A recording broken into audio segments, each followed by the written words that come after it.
turn back. So they translated that sermon like I got my mind made up to go with a certain group of people in the church. Because the situations happened after we had a great youth event where they invited many young people from the community. And there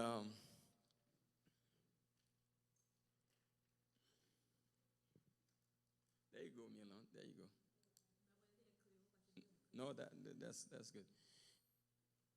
And that day, there was a gentleman who was just preaching, and after that, he was laying hands on people. People were accustomed to him. They fell on the ground, but at that time, church was not accustomed, familiar with this, so they wanted me to leave where I was sitting to. I think the accusation was I should have come and shut him down. So I did not do that. Because I did not do that, then church went ballistic, crazy, and all of a sudden, havoc happened. Then chaos, church split, and we ended up having no money in our accounts. Whoever was the treasurer, they said, "Hey, we're not with you anymore. We're not giving you a penny." I remember the day in 2010 where we had to raise money that day to basically pay the bill, the rent, because the rent was due. Man, it was like some chaotic moment. I had many church hurt situations in my life in the church. Many. But this one hurt the most. I cried the most because it was a group of friends. We were friends. We trusted each other. We were people who were drinking in the same cup. That time there was no COVID. We were drinking in the same cup. When we have church meetings, we were friends. And somebody could be buying some drink at McDonald's, and we ended up drinking in the same cup. So we were so tight and close. But that kind of blow, when you get it from not just only church members, but from friends, people who are so close to you, and boy, it hurts.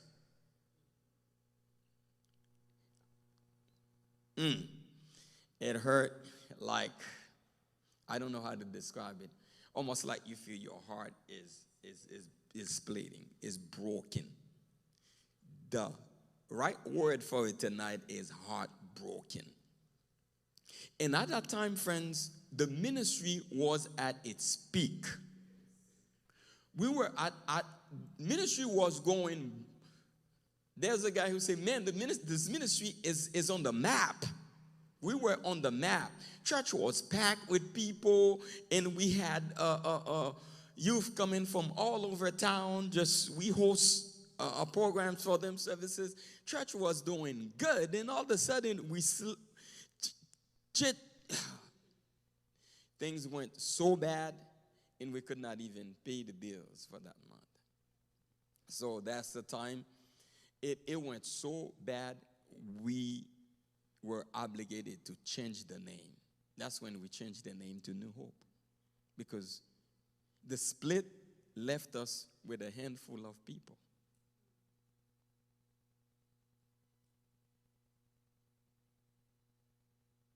Church hurt. Church hurts. Can I say that again? Church hurts. I'm not sugarcoating it tonight. Church hurts.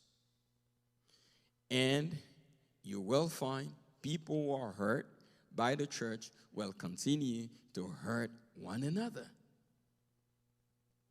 And if we get to a point there is no healing, man, when I tell you those people who left and hurt me, today they're my best friends.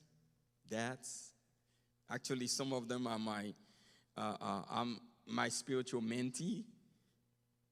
It's a journey. It's a journey. When you can mentor somebody spiritually who are part of the group that try to hurt you. But you cannot really serve if you're not healed. So at the end of this session today, our objective is healing. You cannot really parent your children if you're not healed from what they're doing to you.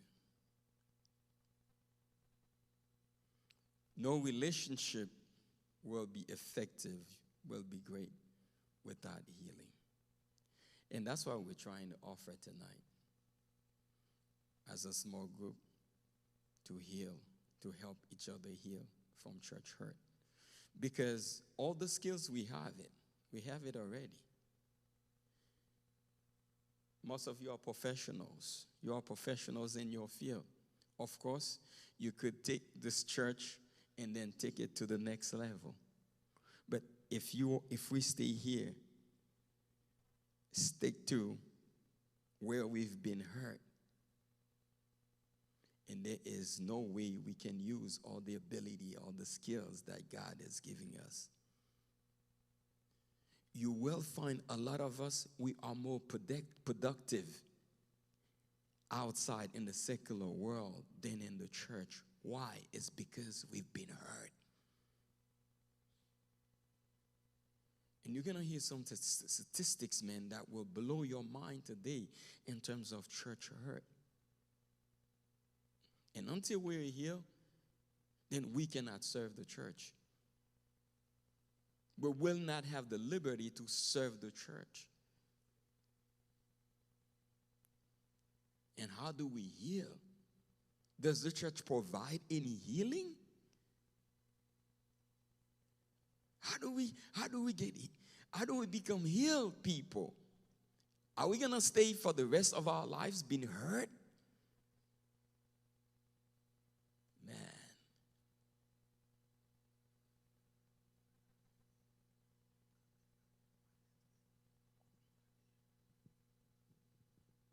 All right.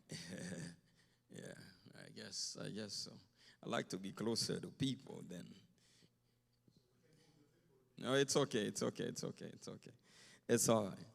Yeah, so church hurt. What about you? Some of the experience. You don't have to take too long, that long time that I took, but it's okay to share some other personal experience about church hurt. Yeah, go ahead.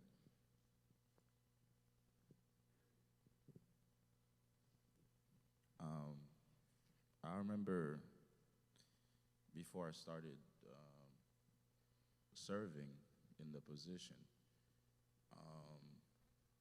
I don't want to make personalities and name people, but it was like a group of friends talking about, what we see that, with the church that we would, we want to change and things like this. So, and I was like, yeah, that's great ideas.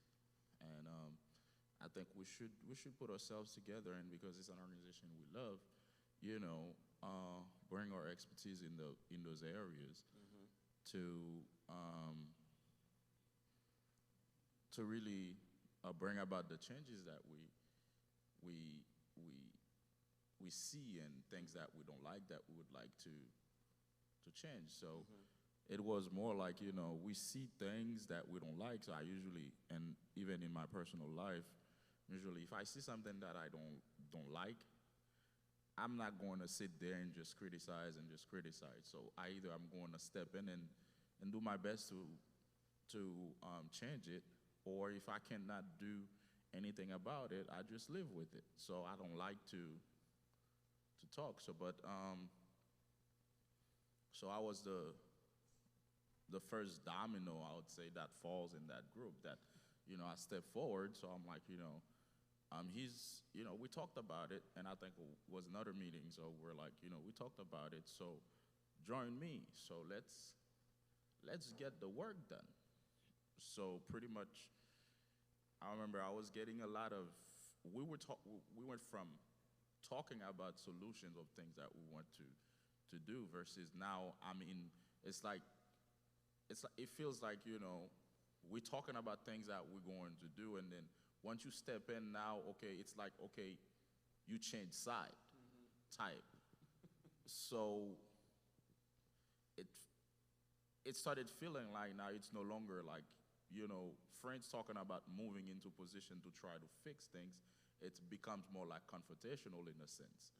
So at first I was very puzzled by the situation, and then it becomes like I start getting, name called. Yeah. It's like, it's pastor very fair. C'est good grace pastor besoin la donne, qu'il faut ceci, qu'il faut cela. So I had a choice to make. Because, I never shy away from this. Like, I didn't grow up with my dad. And there's a lot of pain that comes along with it. But I've learned to, be able to get stabbed and just be like, it's just another knife. So I became very this close person when it comes to that same group of friends, when it comes to discussing ideas about, how we would move the church forward, because I started realizing it's more like it's a pity party. Peterson is not one person that would sit with you and just talk about problems all day. We either talk about we expose the problem, we find solutions, and we move forward. If you come back the same day or the next day talking about the exact same problem with me, and it becomes a nuisance for me, so that's when I would be really very distant from you in a sense. Like, if we're talking about something that I already know what's the problem, we're not talking about solution anymore, we can't be in the same crowd anymore. So I think that in itself was like one of the biggest eye-opener for me, and one of the biggest pain that I've gone through as far as transitioning even into the war very early on. It would really, specifically, 1 minute we were just discussing about what we can do, what we're going to do. And all of a sudden, I step up, and now I become the scapegoat.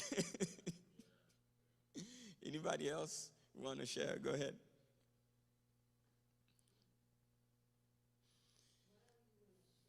The reason why we hold the mic is for the recording, that's all.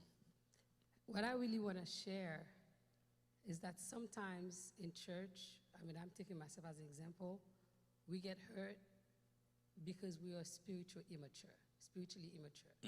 And I think that's one of the factors that played in my hurt in church.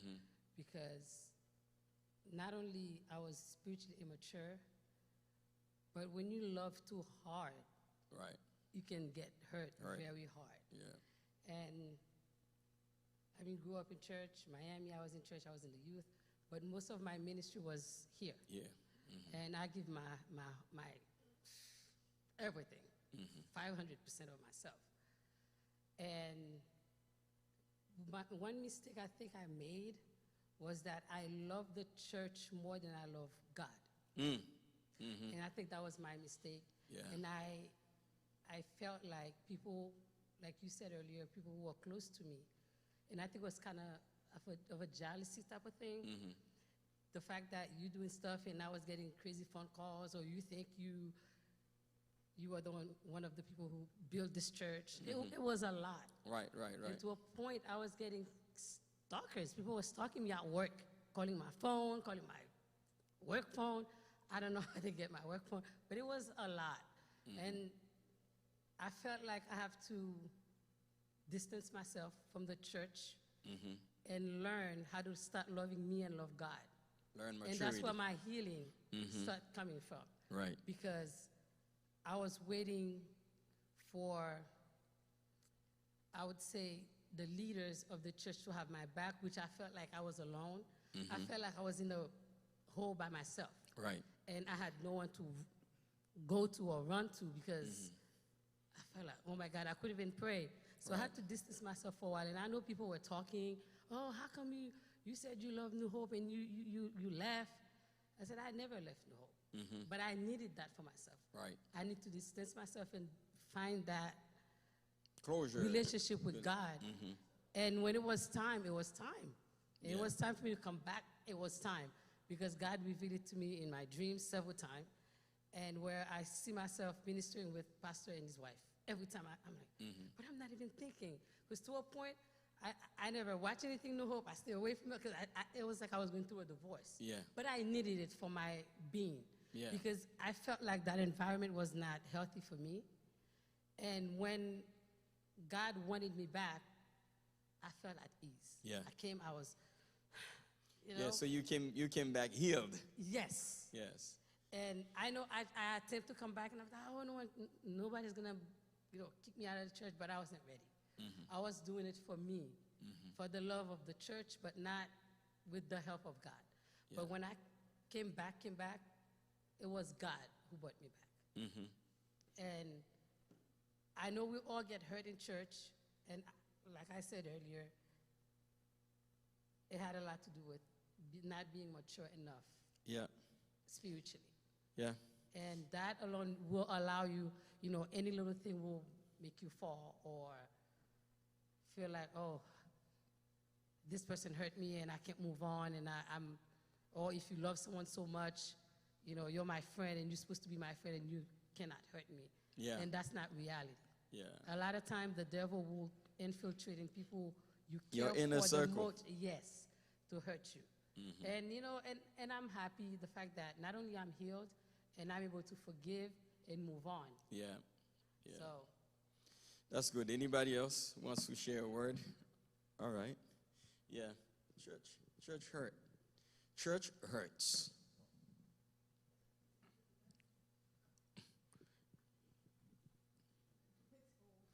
If you don't want to use the mic, that's fine. That's fine. The other people should have been here. So if they're not here, yeah. All right. So. I think for me, I don't even know where to start. It's more like not feeling protected. My hurt didn't come from so much members, but it was more from the leadership, from the spiritual parents. You know what I mean? So it's like, as spiritual parents, I was expected to be protected, to, at least like defend me in some way, but I didn't get that. So because I didn't get that, then I developed a lot of anger, resentment, bitterness. And until now, I'm not going to say, well, I'm healed, because I'm not. And I'm working on it slowly. Hopefully, with this course, it's just eventually going to disappear. Tonight is a night of healing. Even if the healing doesn't happen this year, but a starting point to see the importance of healing. Other than that, we're going to be so effective out there, except for the kingdom of God, because we've been hurt in the kingdom.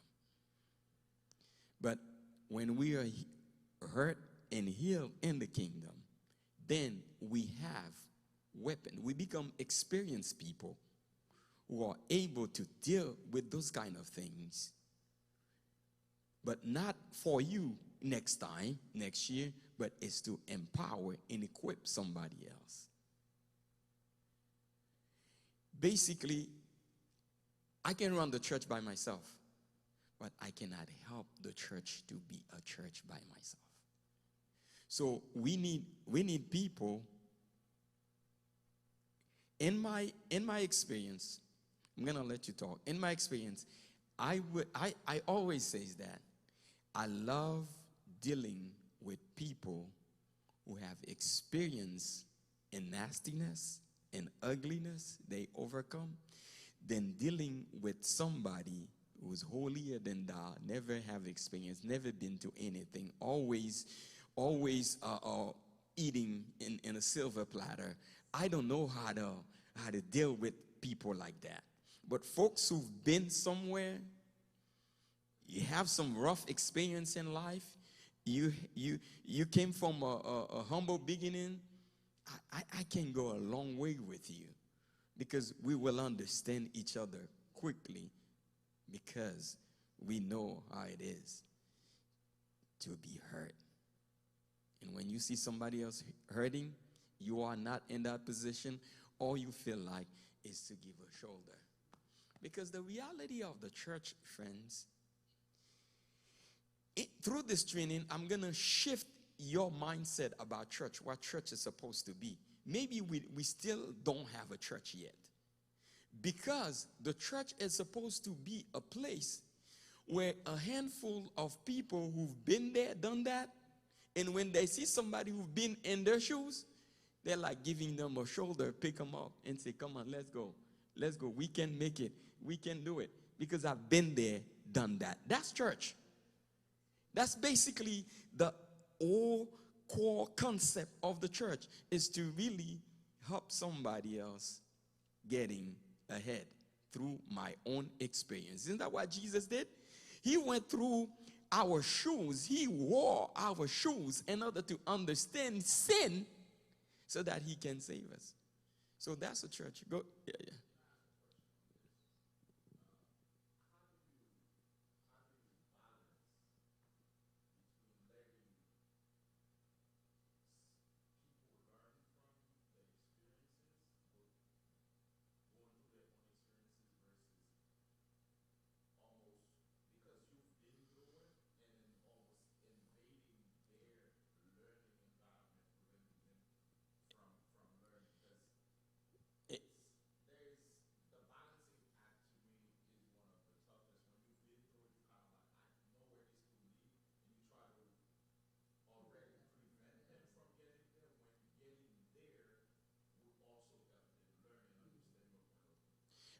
I don't think well, the purpose of the previous church is to try to preach somebody out of something. But the purpose of the Church of Jesus Christ is basically to give you a hand as you're walking, going through what you're going through. Because a lot of times you're trying to, don't go there. But some people have to get burned. Some people have to get hurt in order for them to be matured, to be strong. So therefore, if you're trying to prevent too much, which is, that was the purpose of the older church, to always trying to prevent. But somebody has to go to prison. Somebody has to go through something in order for that person to be matured. So the best thing the church can do in reality is a helping hand. I'm not going to let you go down. Yes, I understand. I'm holding you. And a lot of times we realize what we need to try to stay away from doing is not to preach somebody when they're going through rough times, other mostly to give them a shoulder to rest, because there's going to be a time for preaching. The time for preaching and teaching is going to be when the person can, I can breathe now. Okay, now let's talk. Let's reason. This is this and that. This is this and that. So sometimes you got to let them hurt. And we're going to see in the style of leadership, which is next week, our style of leadership, I'm just throwing it out there, it's mostly, my style of leadership is more situational leadership versus different type of leadership, because it's more situation. The way I did with Peterson in this situation may be totally different the way I did with Colin's mom, because I have two church members right there. Right then and there, two church members, two different mentality. I could come and tell Peterson, hey, this is this and that, left, right, left. But Colin's mom, I would have said, okay, mommy, okay, mommy. Whatever you said, I don't tell mommy anything. I just keep on doing what I'm doing. I just said okay. But Peterson, I tell, hey, no, this is what it must be. This is the way we're gonna do it. But so you wanted me to argue with mommy? I would argue with Peterson. I'll tell him this is what it is. So we see that it's gonna require a little bit when we're dealing with that in order to help the church from church hurt. And most of all, us who are here, heal from that, and so that we are able to help those who are hurting because church hurts. Church hurts. To whom much is giving, wait when you shift from those seats over there to sit right here to see what happens.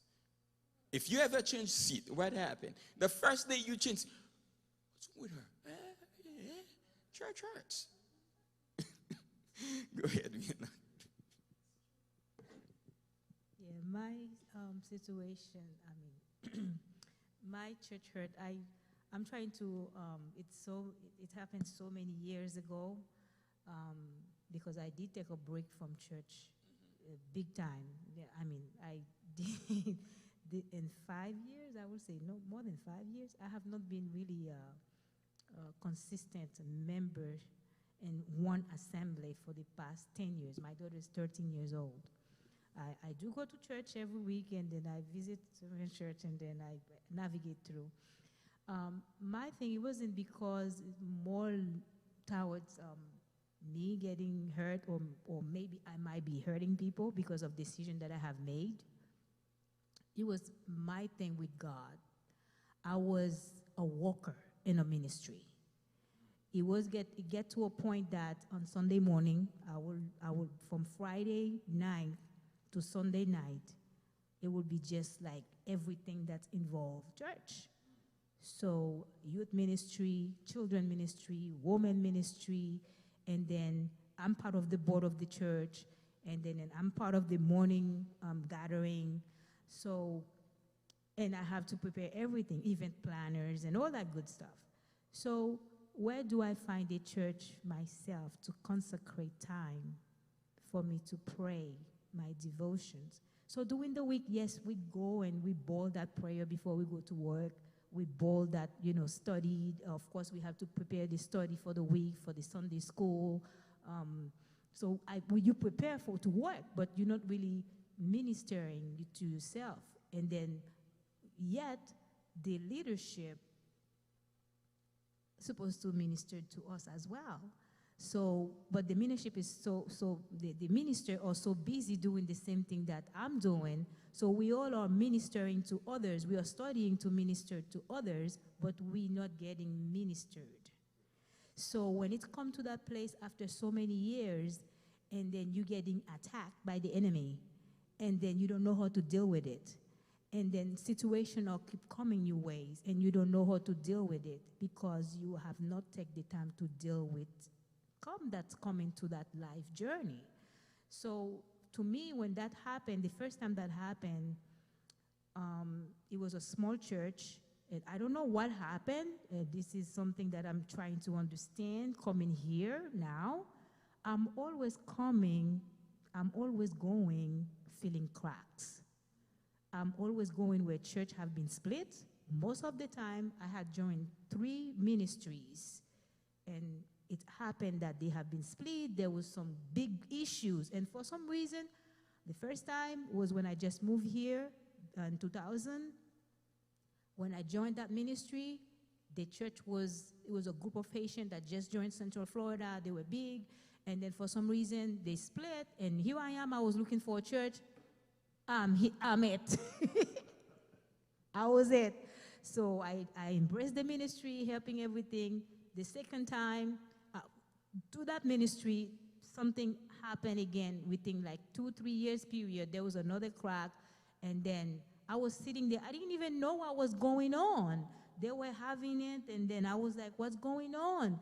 And then when I tried to question what was going on, and I never forget that, I say, nobody asked you to be here. You come here, just stay quiet. I never forget that. And I'm like, I went home and I keep thinking about it. Why would she say that? And I called the pastor. And I tell the pastor, why did she say that? The pastor said, don't worry about it, Sister Milan. And then, and I'm trying to reason, why did she say that? And then it comes to a point it bothers me because I see these people leaving, and I was trying to question what was going on. And then I left with I find out where the people were going, and I'm like, okay, what's going on? And there was two churches that split, and then I find out, I don't know how I find out, two churches split, and it happened that I get on that crack again. I joined that ministry, and then, well, that one of that ministry is one of the biggest ministry around here right now. So I worked there for almost 5 years. That's when God dealt with me big time through this ministry. I was working, and it come to a point I tell the pastor, I need to take a break. I'm going to be around, but please, I need to take a break. And I think when I did that, I hurt a lot of people because people said I was gifted, and then I have all this, and then I should be able to help. But my thing was, I want to come to church, but I did not want to be working anymore. So because of that, I have to leave the church because people sees me as a leader of the church for so many years. They did not want me to sit on the bench every service like everybody else. They couldn't see me that way. So because of that, I decided, okay, I know so many pastors because I was on the board of the associate pastor. I was a messenger for the GOBA Association. So then I know so many pastors. So every Sunday I will hunt for church. And then that's how I keep 10 years not being a member of one church. Of course, my head pastor always called me, asked me, hey, when are you going to take back the ministry? And then I never had the desire to take it back because God was dealing with me, and I have to deal with what I had to deal with. And then for 10 years, hunt from church to church, no ministry. I will come, I will help you if you need my help. I will come, I will help you for a month or two, but no, I will not join a ministry. So I think I have hurt a lot of people. I feel that I hurt them because I did not want to be part of it. They find that, oh, maybe I'm too sophisticated, or maybe I think I'm it, or that good stuff. And then, they think like I'm Mrs. Who, and then because of the way I am. But the point is that I have my spiritual life I had to take care of, and I wasn't feeling that I was getting the food that I needed. And then I needed that, and then God have helped me through that time. And then it was 10 years, and because I never had someone to really sit with me to really say, okay, Milan, I understand you want to go through this. It was like no matter which pastor I went through, I talked to, it's like air. It comes from here. It's like comme si ou trop bien, c'est trop bien, trop bien. Vous comprenez? Votre moi plaît, trop bien. Yeah. So, and then it comes to a way, one deacon one time told me, and then he's a veteran, and then he come in and he knew what I was going through at that time. By that time, I was getting through my divorce as well. And then at that time, I did not really want to do nothing in the ministry. In the church, yeah. And then I said, Pastor, I was the one that's gonna file for divorce. I said, Pastor, I'm gonna file for divorce. I'm gonna get divorced. I'm gonna divorce him. And then, no, I don't want to go to counseling because I did counseling 5 years ago. I don't want to go to counseling, so I'm getting divorced. I don't want to be head of any ministry. I'm going to come here. They did not, they're like, let's pray about it. And it was month, and then the process go, and then I did not want to be part of anything. So I think that I might have hurt them in a sense because I think they kind of resent me in a way because there was a lot of things that was going on that I could have been part to help, but I did not want to put my hands on it because of what I was going through. And in many different ways, church hurts. Church hurts. With the show of your hands, how many of you feel like you have healed or you're on your way towards healing? You're not there anymore. All right. I need to talk now. Yeah, go ahead. Before you ask the question. Okay. I've been church hurt. So I can say comparing to a lot of people that get hurt, like sometime when you get hurt, maybe you have maybe the chance to kind of run away oh, I need some time for me and God. I need to get a time out from the church. But I feel like I couldn't because I am the first lady, even though they hurt me. So just to kind of swallow everything because I promised to be, to be in his back, to support his back, to support whatever he does. Just like you make a vow when you're married. So I promised that I will be behind him in the ministry. So I was just crying, smiling, pretend everything's okay when I come to church. And I was hurt, just like you said that they think I'm all that. Who do you think you are? You're the pastor's wife, you this and that. But pastor just asking a question. I think I'm here because I pray a lot for wisdom, and then I get to a point that when somebody says something, if it's not healthy, I just kind of ignore it. Silent, because they always say silent speaks louder than word, not because sometimes I'm silent and I'm hurting inside, but sometimes I'm silent, pretend that I did not hear. Right? But I know there was a time that when I was silent, because it was hurting, and then if something happened, I used to hold grudges. Let me tell you how I hold grudges. Because if you do something to me, you're not going to do it a second time. So that means I'm blocking you. You here, but you're not here. But as a first lady, I have to show the love. I have to balance. Because that's when they're going to say, okay, first lady, is a clique. Because Betty's on a clique. Ashley is not on a clique. So that's mean, as a first lady, as the spiritual mom, I have to balance, and I didn't know how to balance because if you hurt me, I'm blocking you. You're done. You just around, but you're done. So, but I pray for wisdom, and I know everybody's different. Everybody's spiritual level is different. So if you hurt me, I'm still going to love you.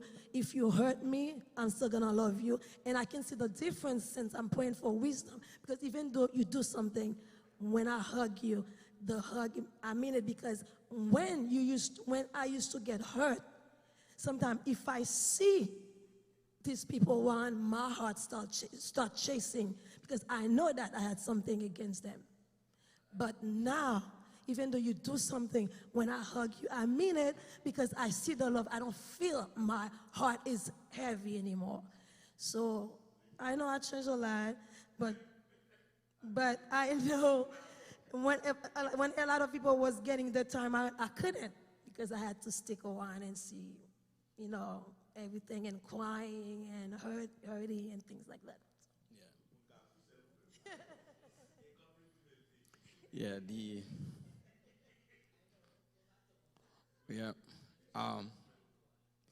this training tonight, I wish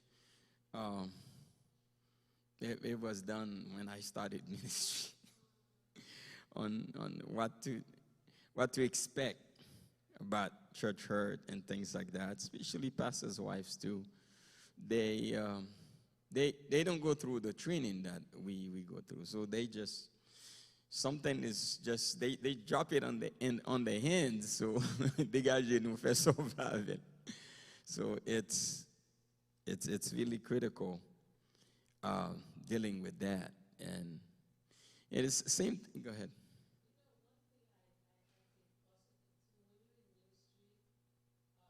Serving the church, it's not only like, first as you just said, you pray for wisdom, but it's good to pray, to ask God to toughen you up so you don't take certain things personal. Yeah. Because I think that's one thing, because I used to be mad at some people at the church just to see that how they treat pastor and his wife. Daughter-in-law, I would take personal. I'm like, these people, they go to their house, they eat with them, and you can hear them talking crap about these people. Like, what is it? I would take it personal. And it's hurtful. It is. To see that you give your whole heart and you're in the church and they're your friends, they're at your house, and then you hear them talking bad about the same person that they're at the house, eating with. And my pass, oh pastor, and then you know. Oh, I behind them, love Pastor oh Ernst. my God, and I've been there. And I know some of them used to be like, oh, I'm going to say, I know the pastor what did. I'm like, yeah, if I know something, you say something, I'm going to tell him.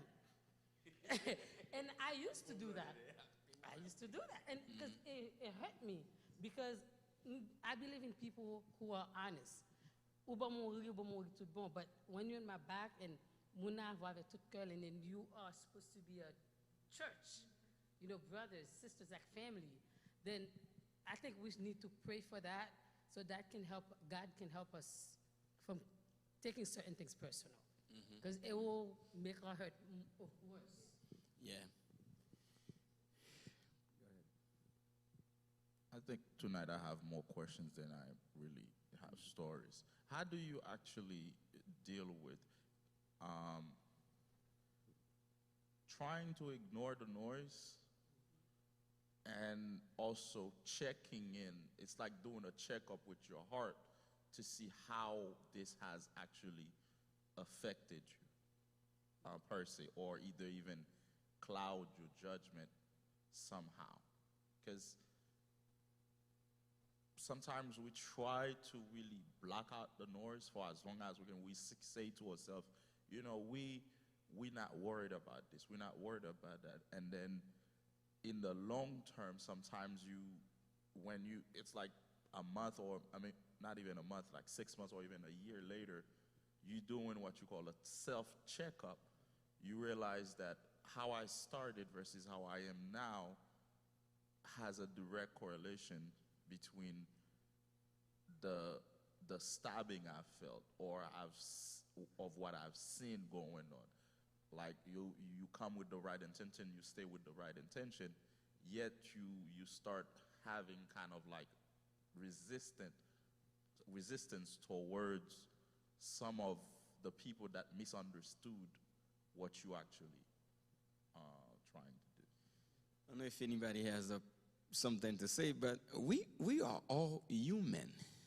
All right? This is key for us, for this training, to know that we are also human, despite we are called to a higher position, to a higher level to serve God, to a higher dimension, but we're still human.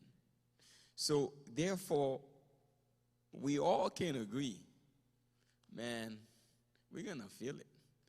We're going to get hurt. But how do we decipher? How do we block the noise? I want to submit to you, who can block the noise? All by yourself. How do you block the noise? It's not possible. I'm talking about from the human side. It's not possible to block the noise. To know people are saying negative things about you, how do you block that? How do you remain silent? How do you stay calm without the help of the Holy Spirit, without the help of God? So that's because nobody is able to do that. I don't know who. Not me.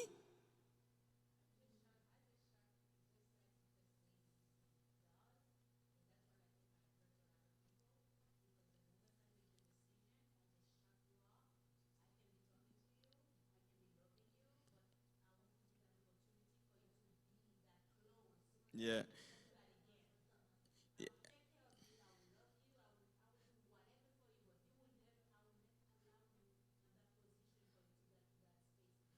Yeah, based on your calling, based on where you are, then from a pastor's point of view, a church leader point of view, you basically cannot say to the person, hey, get out of my face.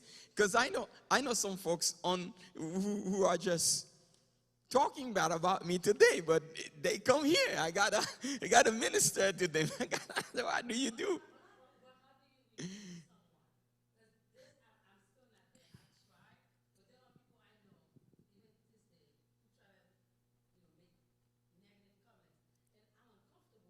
Yeah.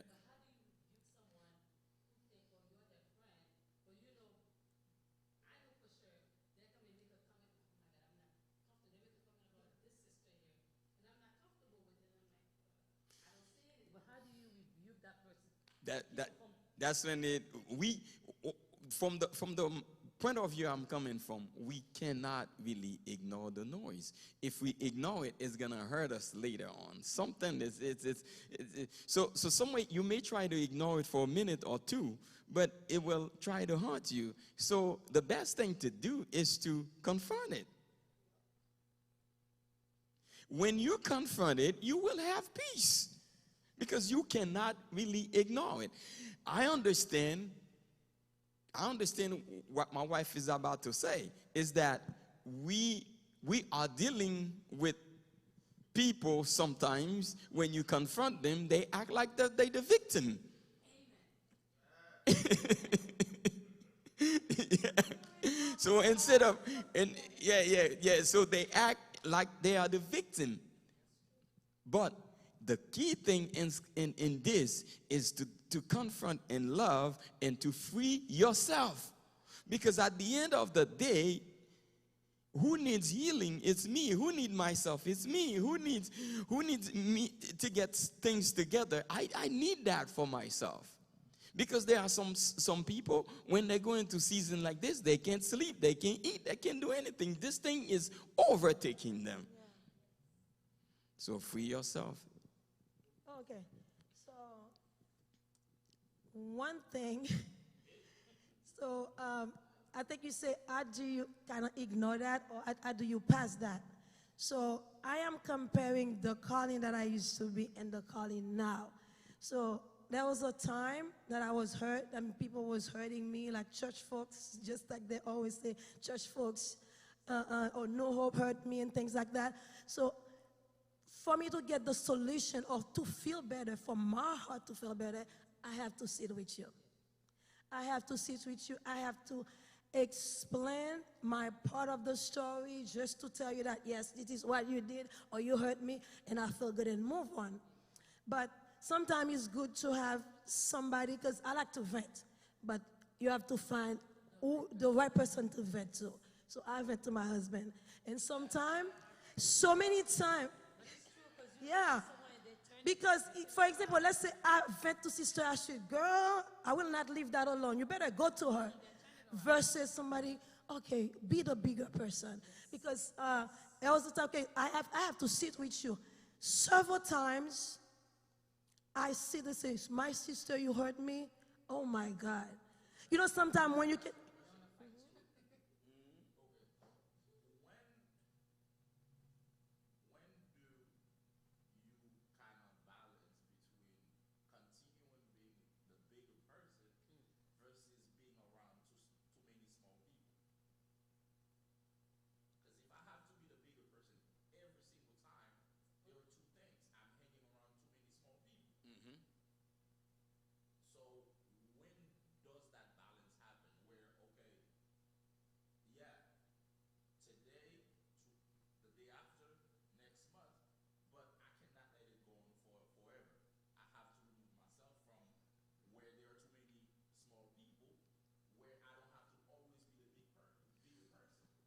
One thing though, it's okay to find a time where you transition, but here's the secret: never transition from an ugly situation.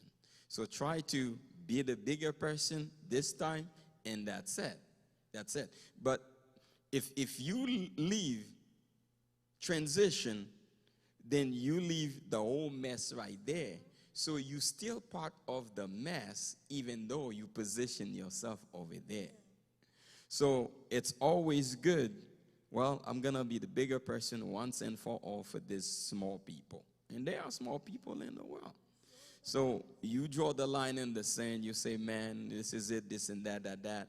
But no longer this will happen again. We still know each other. There is no grudge. There is no hard feeling. There is nothing, but I've got to hang with a different group right now because I've been doing that. I've done that several times.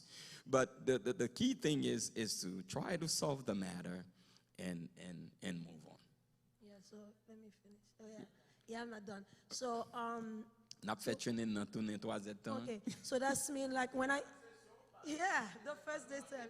So that's mean when I said to find someone that you can vent, like for example, if I know Sister Betty did something, like comparing, like sometime I'm comparing the old calling. I will not even go to my husband. I'm gonna confront you. Next thing you know, Sister Betty's not at the church. First lady hurts her. And then guess what? First lady is gonna run and then call, please don't leave the church and things like that, or cry for you to come back. But the difference now, if somebody hurt, so I will go to my husband and vent. Oh my God, I'm gonna go to Sister Betty. I'm gonna go to Sister Betty. So it will kind of shift my mind versus you better go and then show you. So it's gonna shift my mind. And then when it shifts my mind, it say that why don't you be the bigger person? Just either you just ignore it and then try to love the person, or something. But I know the minute that he told me, the minute he coached me to change my mind, if I see this person, almost I didn't do anything to me. But I'm not gonna be the bigger person all the time, because I'm not gonna kind of mingle in that same situation for you to keep hurting me. I'm gonna love you. I'm gonna serve you in your level, but I'm not gonna mingle around, and then you're gonna keep hurting me. I'm gonna love you and show you that you didn't do anything, because you cannot keep. You already see that person is weak. You cannot keep on giving them the opportunity to hurt you or for you to be a better person. Yes, I know there's people over there. They need the mic. 30 seconds, okay, 30 seconds. Yeah. No, one thing, I understand the fact that, okay, you can go and vent to pastor, right? That yes, you can be the bigger person, but how can you help that? Because the person might be ignorant in the sense that, okay, if you do something to me, I come to you and you take it to the next level where I'm just trying to, reason with you. So if that person is not at that level, instead of saying, okay, I'm not going to mingle, but is there a better approach to help that person, grow? Yeah. Because there are certain people, they just need that little boost, because maybe you're at a level that I'm not, but you can help me get there. But it's just an approach. Mm-hmm. So yes, you can be the bigger person, but that doesn't mean you're going to ignore it, because now it comes to a point now, as a leader, we're not helping the weak, because I'm staying away, I'm going to love you, but stay in your corner. You know what I mean? Mm-hmm. But yes, it helps you, but it doesn't help them. So I don't know how Pastor went. Yeah, exactly. Go ahead. Yeah, it's on.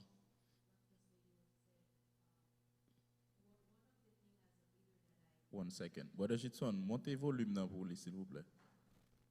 Montez volume dans pour lui, s'il vous plaît.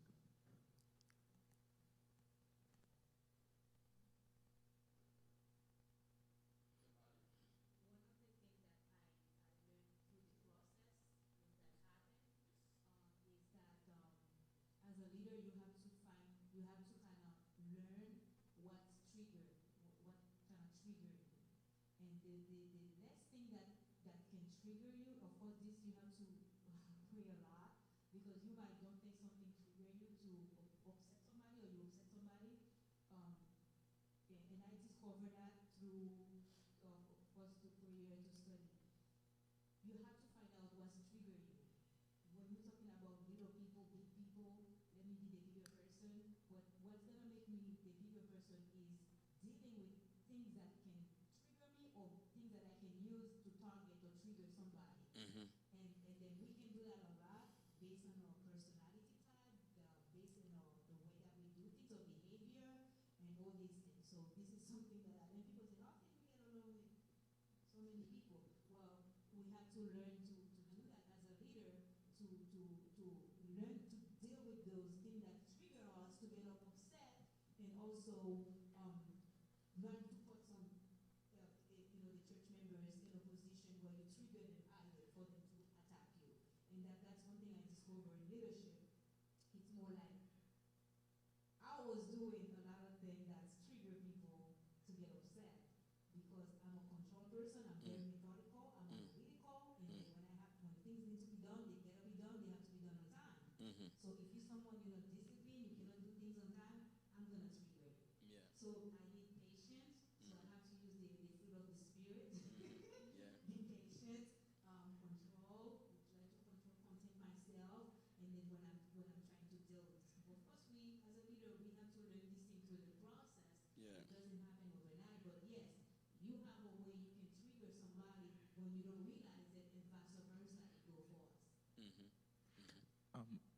Can I ask a follow-up question to this? Tune First Lady, you dear. Not, Paz, that's that's part of my wisdom. That has become my wisdom. Yes. Instead of talking, I just ask question. How do you balance between accomplishing the greater goods versus continuing being patient while trying to accomplish something with leading a group? Because sometimes that's where the clash usually happen. Is New Hope, for example, let me just take a quick example. Just because, okay, it's church, doesn't mean that 9:45 is not the time that church will start. Just because it's church doesn't mean that if you have something that needs to be done for the organization, that we have to sit and wait until you feel like I have time now to be able to get it done. When if you were honest with us or with me that needs to try to get it done, that, hey, I won't be able to get it done, can you get someone, or I'm going to send someone to replace me? How do you balance between these two? Another thing that I discover as a leader is to you have to assess when you're serving. You're gonna have people that are gonna want to do everything, but when the time comes, they can even do half of the thing. So you have to make sure that you have to make sure you balance that. You have to put yourself in the position to make the assessment, the commitment that somebody can hold. Because if you're gonna, overwhelm them with things that they make you believe because they're so anxious, they're so excited to do it, and then you have the need, and then that's what happened to me. I'm talking to you by experience. I have a lot of talent. I can do a lot of things, but I'm one human being. I have a husband. I have children. So I overcommitted. But my leader could not see that I was overcommitted. And then I was burned down, overcommitted, can take care of my spiritual life. My leader should be able to see that I was overcommitted myself to all this responsibility, even though I have all these talents. So we as a leader, we have to make the assessment to see, yes, so and so has so many talents, but we cannot use her or use him for every single thing, because then that person's gonna burn out, or that person you're gonna trigger that person to get upset. You're gonna expect something from that person might not be able to deliver at the time that you need it to be delivered. So that's how you balance assessment. Yeah. And it, I'm sorry, Pastor, if I don't mean I'm talking by experience. no, that's good. No, That's awesome. I it's- appreciate that. Like I said, it's learning for me. So Yeah, I'm just sitting here it's and learning. I'm asking we questions. are learning from each other, because I believe we are professionals here, and we are dealing with this subject that is vital for this. I don't know, but for this ministry, it's important. It's important. So God just revealed to me, say, start this with healing from church hurt. So, in addition to what you say, Milan, I think we have to assess in a way that to determine, can I give Sister Ashley the leadership role where I close my eyes, stay in the back, knowing that she's handling it, or she's not that type of person? She's the type of person who wants a leader to say, hey, do this, do that. So she's somebody who can deal with the delegating leadership style versus a leader who just having a macro type of style of leadership. So just say, okay, the person just said, okay, church start at 9:30, so we're gonna go live, and everybody already know what they doing. So versus somebody you say, oh, well, before we go live, we got to check the mic, we got to check the keyboard, we got to check this and that. So it's before we give the responsibilities, then we got to assess to figure out how much responsibility the person can handle. Yeah. Paz, how do you deal with the inverse of that situation, where the person wants to be independent, wants to do things on their own, and yet they cannot do it without leadership? Yeah. but they are unwilling to listen to how it's supposed to be done.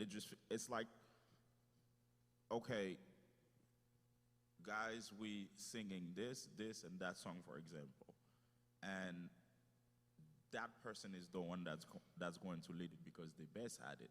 But because the other person feels like, okay, I can hold one note, that I have to be the lead in it. And Yeah. yet you start having this clash. Yeah, Where this is one thing that we don't do too often at church, but it's done more in the secular world, which is coaching. Coaching, or how do you call that again? When you bring somebody to the office, they have another name for it. Yeah. The manager being the person in having a coaching. So the first time is coaching. The second time is a reprimand. And the third time it could be like taking something, a disciplinary action. So that people like this, they need coaching. We don't do that too much in the church, which I think it's vital for what we're trying to do with this ministry, having a coaching mentality, to know that all across the board that we can pull you on the side, put my hands on your shoulder, tell you something, and coaching is important. And every great people that you see, they have a coach. And some folks, they paid the coach money to be their coach. They'll be best at what they're doing. So there's those If someone holds a position in the church, they have to be accountable. Like you said, be held accountable for what they are in charge of. Like you said, disciplinary action, it's important. That's why people in church, they don't take the responsibility at heart, because they know, oh, nothing's going to happen. But so at my job, I'm going to write you up. Yeah. So you need that job, you're going to show up on time. Exactly. So si nous pas faire ça parce que OK, moun nan veut travailler pour bon Dieu, but parce qu'on travaille pour bon Dieu parce que ou pas gain respect, parce que nous pas gain accountability. Yeah. Parce que si ou bon on travaille pour faire, I know I'm supposed to work with her, but in case qui a fait tout travail, then nothing is done to me. At the end of the day, back lifting crasé, and then et puis m'vini passer a dit, oh, thank you for this department, et puis m'campé là, I'm taking the credit. And it's not fair to her, and it's not fair to the church or the pastor of the church. Yes. Si que on moun en charge en bagay, then moun ou supposé serviteur nous attendre, oui. Ou pas la avec lui. Ou pas besoin, même si n'a fait la avec love, but there's got to be discipline. Yeah. Et ou fait 3 fois, then we step you down. Yeah. Go ahead, Pete. Well, like I said, I'm only asking questions. How do you balance turnover and short staff with that, with also the still instilling the discipline that needs to be instilled in the organization? How would you balance? Because like I said, I'm not asking questions like right now, as if it's not, it's from one experience. Two it's me, like I said, I've talked to Pastor since we started the fast. I'm really doing a cleansing and also doing what you call putting Peterson in front of the mirror. Could I have done it better? Could I have handled the situation better? That's why I'm asking everyone's questions. Like, okay, if you were in my shoe, how would you have handled that situation? I know Pastor used to do something like that back in the past when we were Maranatha, right? So Pastor used to have, let's say the church has, for example, a secretary at the church. You have an assistant secretary. So you are cross-training. So that's your backup. The minute Munsali parfait travail, then you know you have someone coming. Cap come up. We're going to press team leader for going lot moon.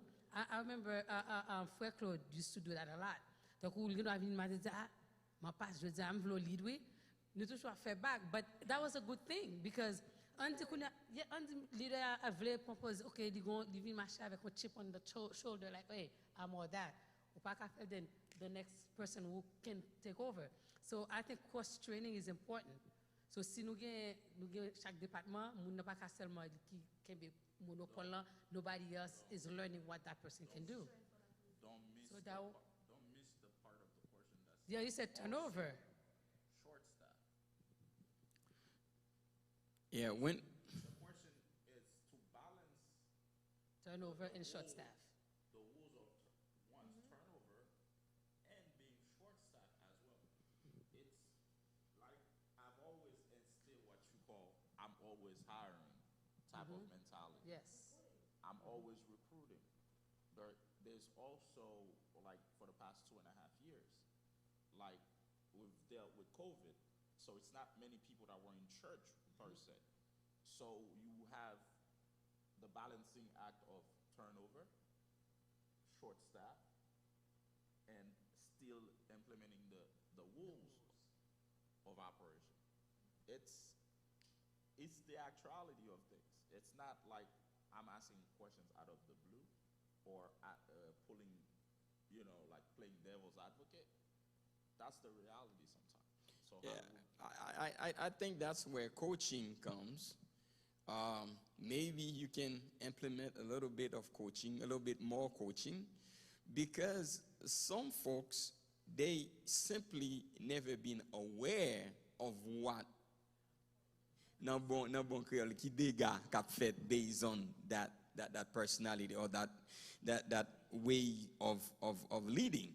So therefore, which I think is necessary to have more coaching, if you can pull somebody from the side, from a good place, from a good heart, you say, brother, I think what you're doing is not helping the flow of the ministry going. So I strongly believe it can be done this way, that way, that way. If you do it that way, I believe it can make a big difference. And then to see what it is, because a lot of times,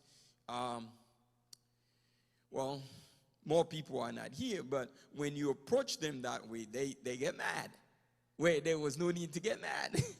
It's just helping somebody. For example, when I was out yesterday, there's one guy who worked for the state as well, and he did a translation. When they sent it to me this morning, I realized it was wrong. It was wrong. What do you do? I'm like, well, I got to be ethical, and I got to do my part. He's new. I got to bring everybody on the table. So I first called him. I say, hey, brother, I'm just trying to help you here. Because it's not a regular mistake. If it is just a common mistake, I'll let that fly. But the English says, due to COVID-19, we will not send the form T49 for 2020 and 2021. But in the translation, he says, due to COVID-19, we will send. So that changed the whole meaning of the thing. So, what? And the document is sent to Tallahassee. It's not just kept here. So I'm like, okay, well, I got to deal with that. So I call him first. I say, hey, man, I just need to help you out here. There's one area I realize in the translation, so let's just correct it. So I help him out to correct the translation. He says, man, I was having a tough time translating this thing. And so I help him out. And then after that, okay, you don't have to reach out to Tallahassee. I'll reach out to Tallahassee. So I just corrected it, and then I sent an email to Tallahassee saying that, hey, please discard the previous translation. This translation is a better version of your request. And that's it. And later on, I said, I do apologize for the inconvenience. So I handle that. I coach him, deal with the mistake, and everybody is happy. But I bet, what did I tell him? I said, man, here's a suggestion. When you are translating, it could be one-line document. This is what you do. First, you translate it, and then you keep your eyes away from it for 5 minutes, and then after that, you came back to it. You review your translation before you submit it. They know. And guess what? He's been a translator for all that time. but he didn't know. And for him, he's the greatest because the state just hired him as the greatest, the biggest, and then things like that. He knows what he's doing. But in reality, we all need coaching.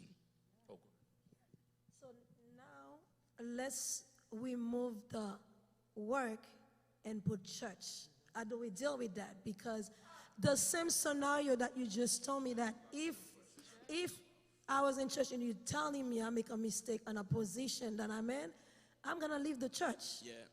So I'm just thinking that if we have coaching and session, like we have coaching, like I know that if somebody's a secretary and then somebody's assistant, and then you know that or somebody's coaching, because I remember back in the day when we have a department, we have, how do you call that? Like Overseeing. Overseer, yes. So that person's always at the meeting, like, every quarterly they have a meeting. So you feel like when they kind of teach you and encourage you, and then almost like doing, almost like you're doing a review. Like it's almost like, okay, so this is like when the person kind of exposed in a meeting, so you know that, okay, I was not, by listening only, you say, okay, I did put the phone here, but I was not supposed to do it, because it's almost like it's a training that it's constantly a training that almost like it's refreshing your mind, because there's that. Because it's an elderly in charge, overseer, and then every now and then they have a meeting. Because the fact that it's a job and they know they pay for it, they depend on that job to take care of the bill.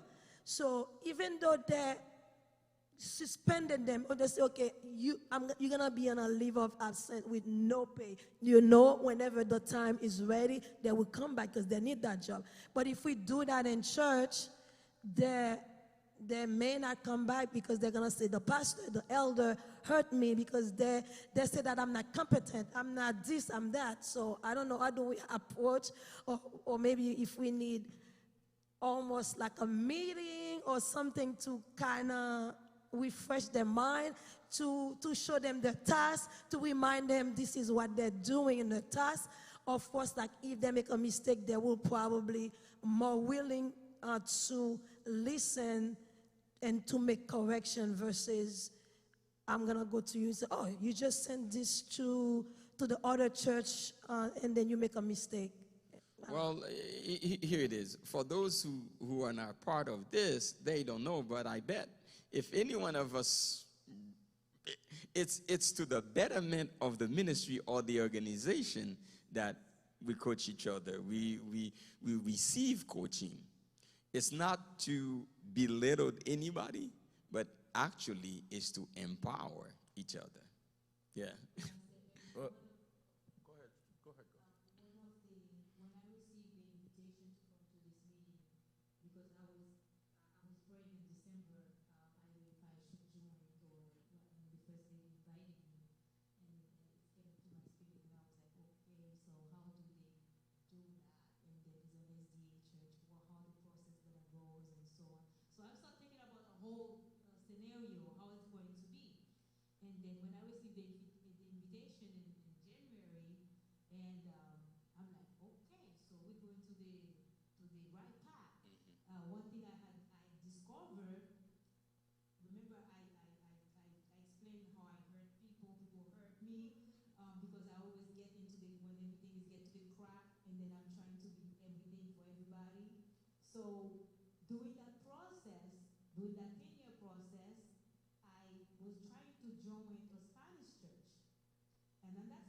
Yeah. Yeah.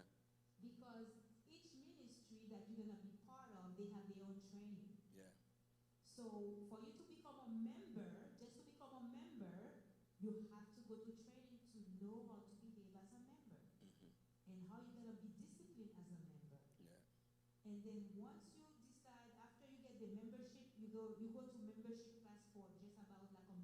4 weeks. After that, then of course, the way we worship, we discuss the way we worship, we discuss all that good stuff. Because the way that you might see somebody like Pastor Enz was saying that this is a community church. Some people might visit a church, they see you doing things, but if I'm gonna become a member, is it something routine that we do? Yeah. So people need to know that. Right. So then, and then if you're gonna work as a leader, as a member, you already know what can happen during the service and the type of service, what can happen, and each type of service, what's gonna take place. So I was so blessed when I received the invitation. I said, okay, God, I'm in the right time. Because most of the ministry that I have joined in the past, I did not have that. But during the 10 years period, I tell you, I was dealing with God with the way that I'm supposed to be in ministry because, yes, I know I'm gifted. I want to be in leadership and all that good stuff. I went through that process. Yeah. And not to one ministry, to several mega church ministry I was trying to join where I work. You have to go through the process. And to answer to Peterson's question, if you go to this process, Yeah. not only you're gonna, this is a voluntary position, most of them, and if you decide you're gonna be part of the paid position on the church, it doesn't matter. It applies the same. And then there's also the disciplinary action that is not just for the just embetterment of the church, but it's for you as a member as well. So I strongly believe on the coaching. Yeah. Because if you know that you're going to be coached, it doesn't matter what level you are in the ministry. Even pastors have to be coached sometimes. If pastor, if something was not done accordingly to the way that we're supposed to govern ourselves in the ministry, pastors have to be coached as well. And we get retreats, we get this good stuff, so to make sure that we always align on the work that we were supposed to be doing. So I'm so glad, I'm blessed that Amen. you present that. And then if we have that for every single ministry, not just for the members that join, but yes, for each type of ministry, like for the worship ministry, they have the same training. So they know the rules, they know the time they need to be, everything. You have to sign everything, you understand the rules, and then they have to remind you the rules. Sometimes they just have, they think they come in for practice, they're into a training session. Yeah. Amen. Amen. Yes, Pete.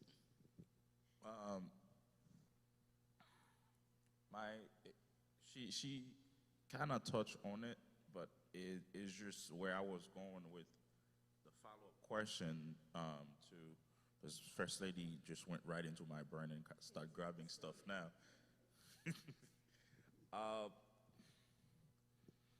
There is the vision of the organization, and there is the hierarchy of the organization. And based on my experience, both in nonprofit organizations such as the church and corporate world where it's for profit, even in those two settings, you run into an issue of how much of the technicalities that you trust all the way down to. Because sometimes some people, they just need to get one task, not fully understanding the whole operating of the machine. They just need to do this one task, and that because that have the whole vision knows how that one task they are doing is aligned with the vision, but it's one task that this person or their personality can only allow you to give them. So within that with that concept in mind, so would you train somebody for one task, or do you train them for the entire vision? Well, I think based on somebody's ability is key here. Because to whom much is giving, much is required.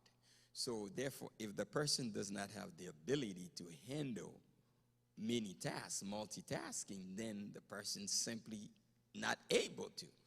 And that's the realization we have to come up, that we have to admit that it's okay that I know I cannot handle several things. I can handle one thing and do it well. But a small ministry like this, when you feel like most people don't want to work, that's another issue. Most people don't want to work. I know what it is, and that's why God wanted me to start with this church hurt. Yeah, most people don't want to work because their church hurt. And those who want to work, they are not able to handle a whole lot. While you touch on this, so how do you handle the church member is not willing to work, but they also impeding someone else from doing the work? Oh, yeah. C'est un coup, chaise ça c'est chaise moi. M'pas chita jodi a non parce que m'a travail mais ou pas ka chita la donne parce que c'est chaise moi. Yeah. If we know that, if we know that for a fact, Because that's also kill even like new members, for example. Because that's also part of a mentality that can also like deplete the organization, where people start doing the work. Either they do it through, oh, ou pense au vin faire ceci, ou pense au cela, and also it could be in the form of, okay, c'est sous interloué, then kind of like kills the morale of those that came with a good mentality. How do you balance this? Exactly. Well, this way I want to deal with that two ways. Now let me shift a little bit. Use the first way. The first way I would be dealing with that, if I know for a fact that's what it is, I would be rebuking that demon out of the person. Rebuke the demon, get out of the person's mind, because that person is in reality is destroying the ministry. And if Jesus could be bold enough to call Peter Satan, then I get to a point to say what you're doing is at the detriment, is very detrimental to the ministry. You gotta stop, and I rebuke that demon out of you. That's the spiritual way. That's the authoritative way, is to take authority over that. And second, it's going to require a whole lot of times to redirect and correct. Now I got to pull the person who's willing for me to redirect the person. Say, hey, that's not what you think it is. It's a different thing. It's a different ministry. It's a place where you can grow. It's a place that really fosters growth. So it takes time, the second way, but I think I got to deal with the demon first. Yeah. And we were doing the fasting. We all had authority to deal with that. As church leaders, we do have authority, spiritual authority, to deal with nonsense like that. The reason the church suffers is because we never take authority to deal with nonsense. I have nothing against you, Betty, but I am dealing with that. No, I have nothing against you, keyboard, but I got to deal with that demon out of you. I rebuke it in the mighty name of Jesus. I love you, sister, but that demon, there's no place for it in our ministry. We have to take that authority, and we have to take that authority in the pews. In the pews. By the time he gets to me in the pulpit, damage has already been done.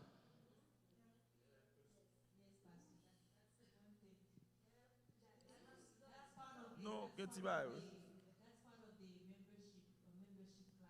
Yeah.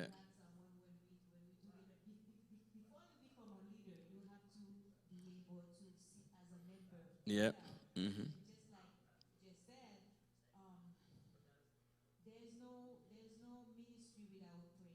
Yep.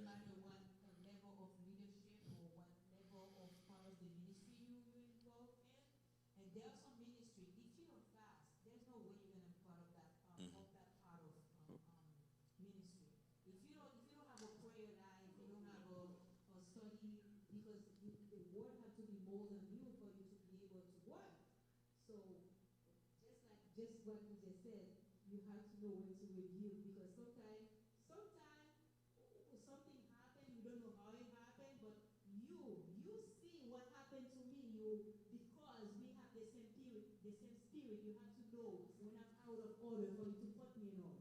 Yep, yep. Even to have that discernment to be able to tell today it's not coaching, it's not this, it's rebuking, it's important. And when we are in that higher level of ministry, because even in marriage counseling, there are some people that comes here straightforward. I say, I don't want to hear from you. I rebuke that demon out of you. If you can say this right there, no, that must be rebuked right there in Jesus' name. And I get out.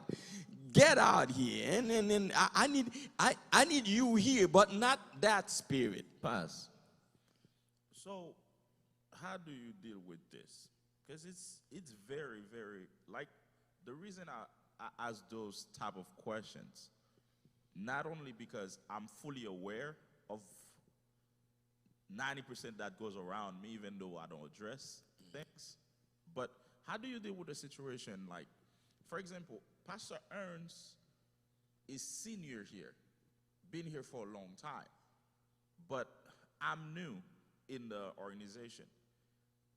First of all, by you having that type of tag behind you carries a perspective. That perspective means I've been here and I'm not going to, me as a new person, to try to even compete in us or make it even look like it's me competing. Yet I want to serve. Yet I want to help move the organization in the right direction. Help be part of the next generation that move or that expands the organization to new heights. Yet your attitude, how you talk, already start robbing me and even those that are new like me the wrong way. Yeah. And start building what you call the resistance from even from the new people, you know, the spirit of resistance that's already building up, because they already feel like, okay, old members are not receptive of new members. Yeah, we deal with that in almost every churches, including here. There's something in Creole called Mom Fondate. Ancien mom, nouveau mom, mom fondateur, and things like that. So back in the days, we had that between Paul and Barnabas. They said, these are the people, Paul's people, this is Barnabas' people. And even today, it's happening right here. So old people, new people, moon prayer line, moon l'église. I've heard all that.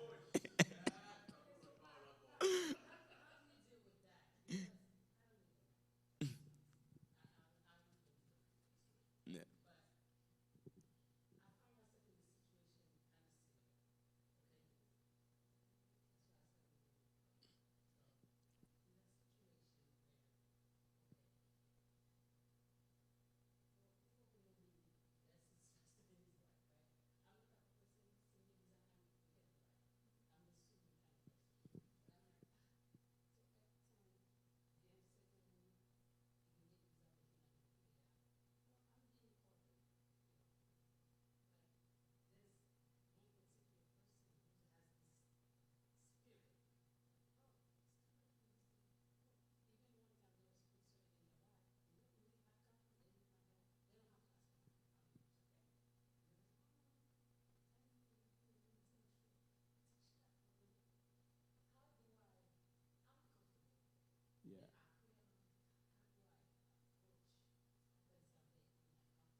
Yeah,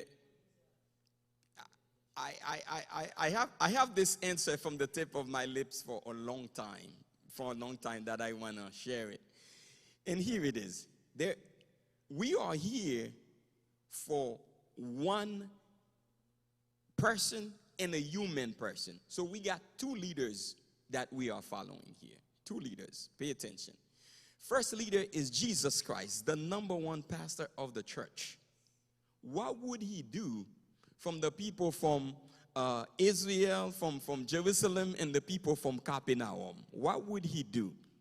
So would Jesus feed them all? Would Jesus bring them all under his wing? Would Jesus have a special treatment for the people from Jerusalem, and for people from Capernaum, he just treat them differently?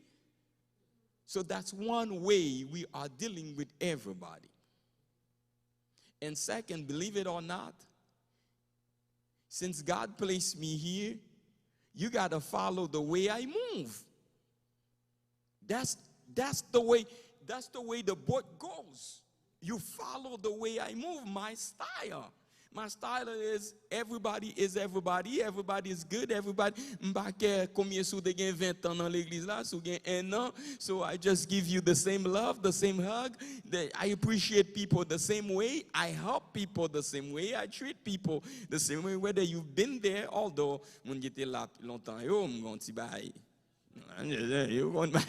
But it's basically the same. So therefore, if it is done spiritually, if it is done on behalf of the church and for the church, then whether it is done on Monday, Tuesday, Wednesday, whenever it is done for the church. And third, what we are promoting is a church outside of the norm. It's a community church. So look, if you don't love the people that I love, you don't love me. That's why Jesus says to Peter, Peter, do you phileo me? Peter, do you phileo me? Peter, do you phileo me? He says, take care of my people, love my people. So Jesus's people automatically becomes Peter's people, because if Peter loves Jesus, so therefore Peter must also love the people that Jesus loves. So this is how we deal with that. Let me give you a blunt authority, because I'm teaching you to take a lot of authority too. This is the way you take authority over that. I don't think this behavior displays the vision of Pastor Ernst and Jesus as the pastor of the church. Yeah, it's okay to say that, because that doesn't display my vision, the way I move. I don't move. I don't have a special treatment for a certain group of people, and a certain group of people I treat them differently. I just move where my boss ensemble avec tout le monde. I love all my people. So therefore, if somebody is operating to say, oh, ça c'est groupe moun sa yo, c'est yo k'ap bay manger, c'est yo k'ap fait this and that parmi tes mains, that goes against my view and the vision that I have for the ministry. Because remember, we are a community church. Some people may not even believe yet what we believe, but we still give them a place. There's people, this lady came from côté de Sotia, comment elle encore, Janine came from côté de Sotia, l'end up fait pastor's appreciation, et va lik te vin parler, our first lady by Sayo. It's just the type of church that we are. We just give people a platform. We just love on people. Yeah. That's the balancing act. To me, and I don't know, for whatever reason, and since the beginning of the year, that's the word I've been using. And you see, like tonight, it goes back to the same thing, balancing. Because sometimes you could overcompensate in ways, and to me, this year is more about balancing everything. So, and even in relationship with, with friends, it's more like I treat everything like, okay, as taxes. Should I do an investment? To me, a tax in friendship is, okay, today Sister Tani, no, I'm not saying Sister Tani, Sister Astrid is near me and said, hey, Brother Peterson, my car broke down, can you come pick me up? Part of my time tax is to serve. I'm going to serve with nothing to expect in return. But if next day, the day after, 3 days, 5 days, 6, 7 days in a row, and it's been the exact same thing, so to me, this year to me, it's more like, okay, why I continue to invest in in a friendship as such, if at this point I'm in just from personality, I'm saying I'm only the one that's giving and not and just mettez comme ta carré en créole tant pour sensu seulement bon côté. Yeah. So at some point I'm weak. Yeah. So it is not biblical to only give without receiving. The Bible is clear. Bible is clear. Give and it shall be given unto you. Pressed down, shaking together, in abundance and overflow. So the expectation of giving for me to receive, not in the same kind that I give, but I receive. Because if I give only without expecting to receive, I'm a wrong giver. That's biblically. So if you are placed in an environment where you only give, you don't receive anything, then you're not growing because you're only doing that. C'est sous ces dans bon créole, y a sous so qui leur advient sans. So as you invest in others, people must invest in you. I was telling the musicians one time, I said, when you invest here in this ministry, you not just invest in this ministry, but you invest in in me knowing that you invest over here. Then if I know somebody who has a job, who has an opportunity, another church need a musician, guess who I'm going to recommend first? I'm going to recommend you because you invest here. So basically, you reap the harvest of investing here elsewhere. So I will not give always without receiving. It doesn't balance. There must be some sort of we are balancing things. And right here, when you give your time, when you become a member here, there are certain privilege you have. You have the privilege of me sitting with you and things like that, where I would charge big bucks for somebody coming from out of nowhere. But you have that privilege that you can set up an appointment with me, even me to sit with you about whatever the subject. But although there are still some church members, I will still build them, but Anyway, I'm just joking. Yeah, so balance is key. I think if we apply balance in our ministry and the things that we do every day, and a little bit of situational leadership, and that's the same thing. Whether we say situational leadership or balance, we just try to balance the situation and see how it is. And especially our church here, it composes many different people. You know, sometimes you get different things, but it requires a little bit of balance. Just like I know sometimes Betty could be doing her little dance. It's okay. I love to see it, but I don't know that dance. As a matter of fact, I got my tambourine, so I'm practicing. I don't know that dance. So that means I'm not going to reject her dance, knowing that, oh, Safi Sap fell out, things like that, because I'm not from that background and culture. So that's why it requires a little bit of balance. And for Betty to know that, hey, Pastor is not accustomed to that. So instead of me doing it right here, I come in front of the pulpit of the stage doing it. I'm gonna sit where I am and have my little dance, my little groove on in the spirit. You see what I'm saying? So that's why it requires the balance. While the church Betty used to be before, for example, it's something that everybody does. Then Betty could be running from the back and come over here and do that, and there's no problem. But because here we have all different kind of people, then it requires balance.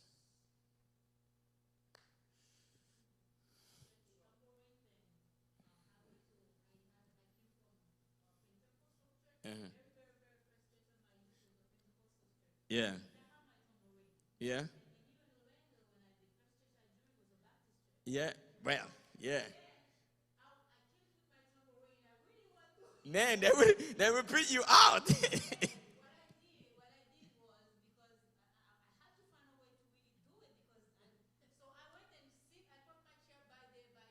musicians.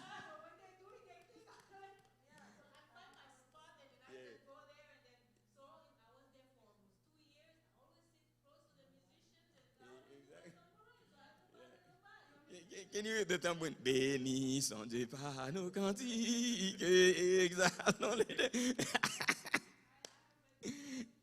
Exactly. Right, right, right, right. So, last question. Shouldn't be last, but last question. How as leaders, we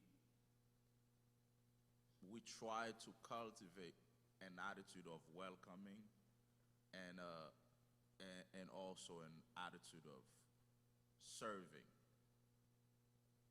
because we talk about situational leadership, and also when we're in leadership, how do we continue to cultivate the first two, cultivate the attitude of welcoming and the attitude of serving with a full awareness of our environment all the time when we are serving. Well, I don't know if the question makes sense. yeah, I'm not sure if I understand it fully, but let me give a partial answer. I believe serving is contagious. There's no way you would be serving somewhere with all your heart, with all your mind, with all your spirit, for you not to have at least one person who is so mesmerized by how you serve. There's somebody who's like, oh man, I wish I could do that. I wish I could. My love language.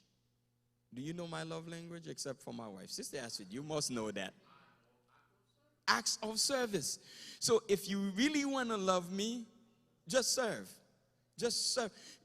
Man, I would give you everything that I have when I see you serving God, when I see you going, things like that. The other day, Pete, I told Pete, ou beaucoup travail pour deuxième caillou, non là.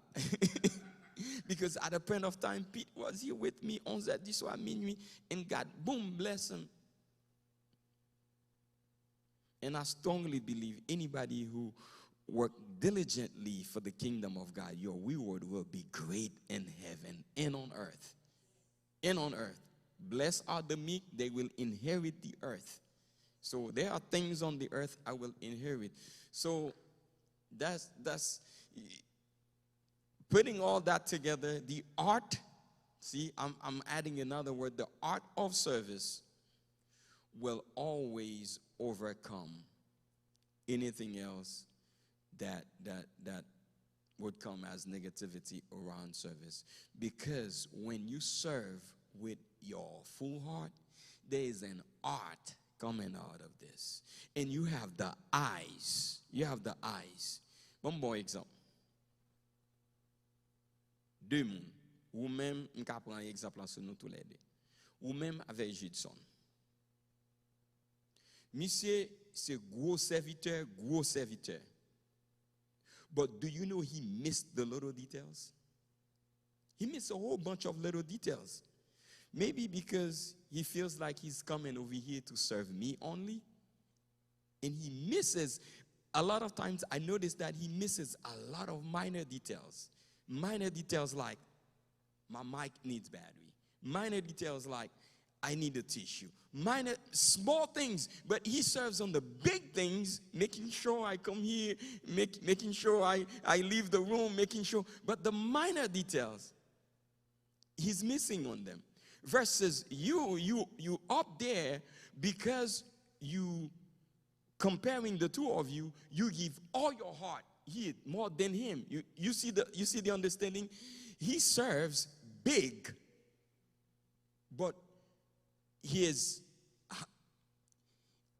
serving me 100%, but he's not serving the church 100%.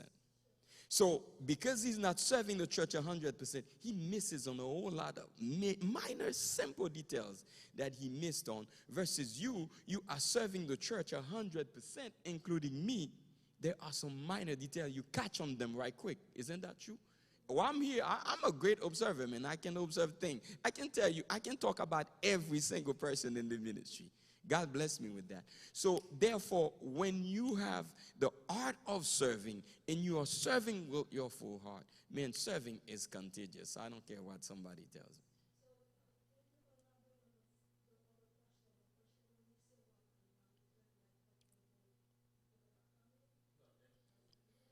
I mean, by an attitude of welcoming, it's is making everybody feel home when you're around. Because one thing I think sometimes in us as leader we tend to forget is when we step into leadership, people attitude towards even the environment, we dictate it. If we close, people would not feel like they belong. Yep, exactly. Like, and even like, I don't know if because like I have been around for so long, when I walk into the church, for example, like I make it so a routine that I'm not going to miss anyone that I walk by. I see Sister Betty in the corner, I'll tap her on the shoulder, be like, how you doing this morning? I see everyone in there. I make it so like on me that, okay, I have to greet you. I'm not going to wait for you to greet me. I'm going to greet you because at the end of the day, if you just a member just coming in, you're not going to approach me. I'm the one that have to make myself available to you. Once I approach you next, you're gonna start coming to me and feel like, okay, how this person was the one that talked to me, and so that's what I mean. Yeah, and the reason is this: we miss the vision of the church, and we are treating the church as church, but we are not treating it as it has its vision. You see, there's a big difference between treating this as church versus the church has its vision. So if I'm here, I'm fulfilling the vision. You know, it's community. So that means there are some people that are walking here, they maybe have not taken a shower for a long time. Still, I have to reach out to say, hey, how you doing? Nice to see you today. I'm excited to see you. Exactly. Yeah. Yeah, so the reason I asked to be clarified, because that's what I thought you said, but I wanted to make sure, because we have that problem here. And just like Pastor say, he's very observing, so I'm observing too, especially the seat that they're giving me now. So now I can see. So sometime when I notice that, let's say if somebody come for the first time, and by the time they can say, Sister Astrid, this sister hugged me, this sister welcomed me, and I didn't feel welcome, I'm not coming here.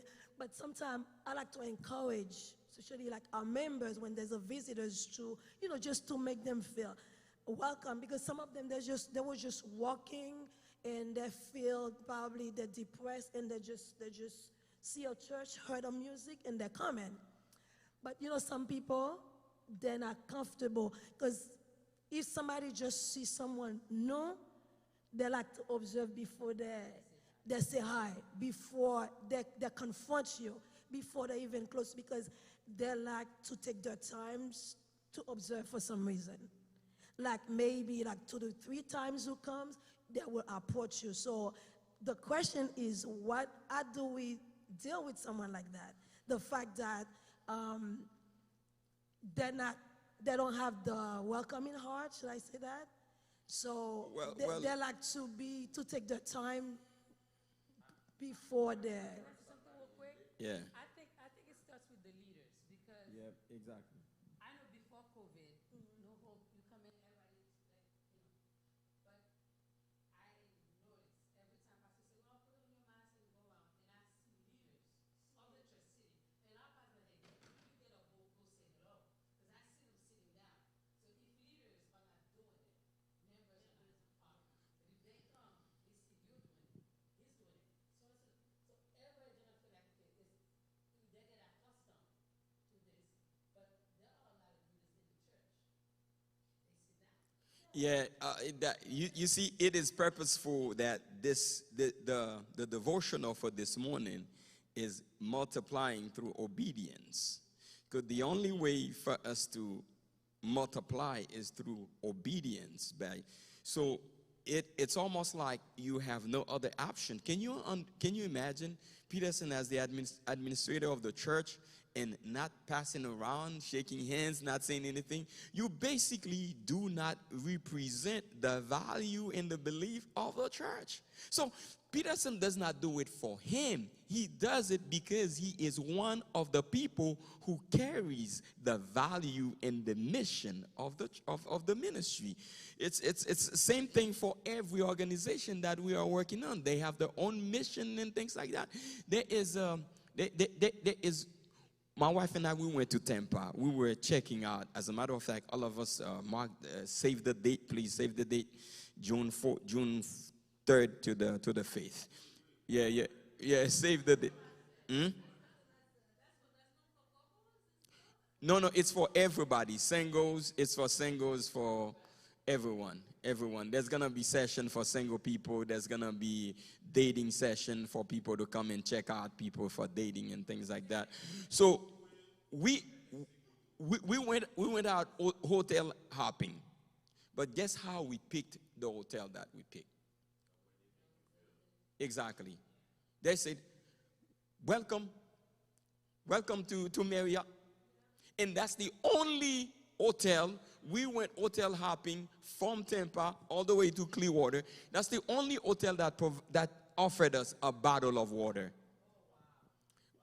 So we said, okay, that's the hotel we're going to pick because they offered us a bottle of water.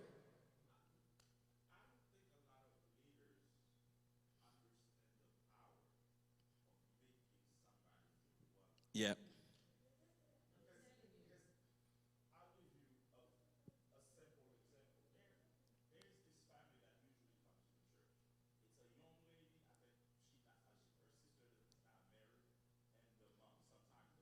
Yeah. Mm-hmm.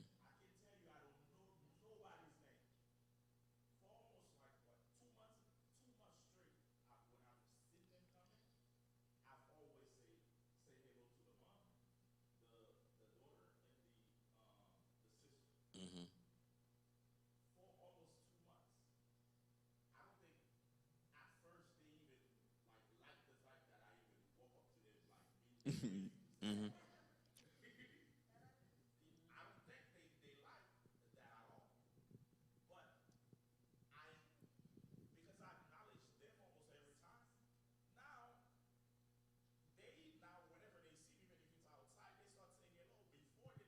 They never say exactly.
Yeah. Yeah.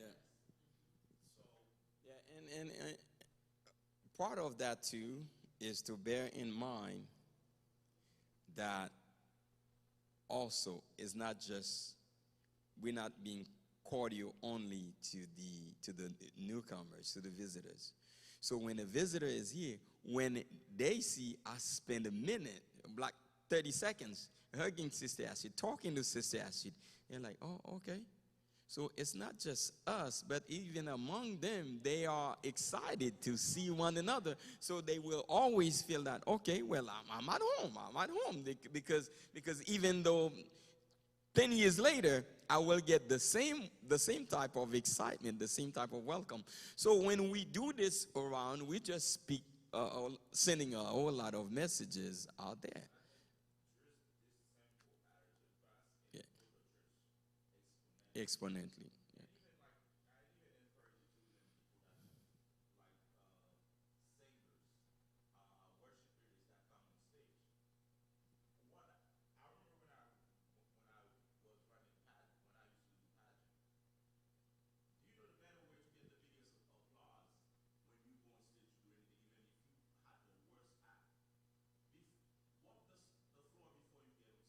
Mhm. Yeah. Yep, exactly. Exactly. And to remember that the best way we make an impact on somebody is not from preaching. I'm talking about from a pastor's point of view, is to really sit down, have a talk. Please tell me how you feeling, how are you as family, as everything.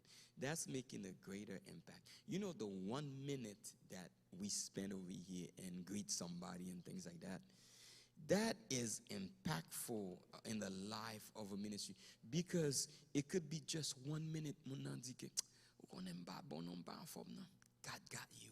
I got you. I'll pray for you. I keep you in my prayers, or things like that. You minister. It's a moment not just only to hug, but it's a moment to minister to somebody. Because all of us, including me too, man, sometimes we need somebody to minister to us. We are in a me too. It's, yeah, yeah. And when you mix such that impact, that's when people feel that at home. They feel a sense of family. Because millions of unchurched adults in America, they are Christians.